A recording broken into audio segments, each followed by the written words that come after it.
Every night she told me the same story, but I finally understood why. When I got my first job in healthcare, I was assigned to care for Mrs. Eleanor, an older woman battling Alzheimer's. She could remember things from her youth like they had just happened, but her short-term memory would reset every day. It was like each new morning was a blank slate, but her mind clung tightly to a few old memories she cherished deeply. Every evening, my routine was the same. I'd help her with her medication, fluff her pillows, and ensure she was comfortable for the night. But just before bed, Mrs. Eleanor would always call me over and say, "Dear, let me tell you a story about a boy I once knew." Her tone was gentle, but eager, like it was the first time she'd ever shared it. At first, I thought it was just a habit, something to pass the time before she fell asleep. But night after night, she would repeat the same story about this boy from her youth, a boy named Samuel. She described him as a dreamer with messy hair and a crooked smile. He used to bring her wildflowers every day after school, saying they were just like her, delicate but strong. He'd talk about leaving their small town to explore the world together. But life got in the way.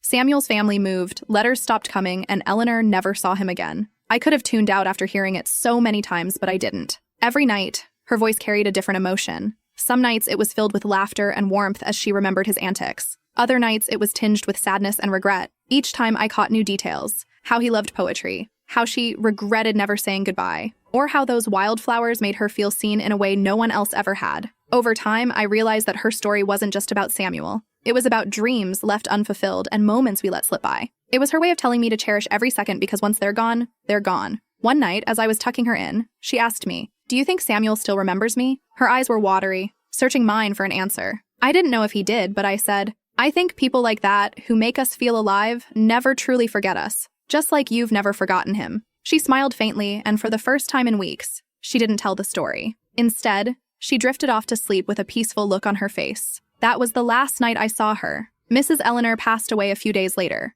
Her family came to collect her belongings, and among them was an old shoebox filled with dried wildflowers and letters addressed to Samuel. He had written back all those years ago, but she never sent her replies. I'll never forget Mrs. Eleanor. Her story wasn't just hers. It became mine too. And every time I see wildflowers, I think of her, reminding me to hold on to the moments and people who matter most.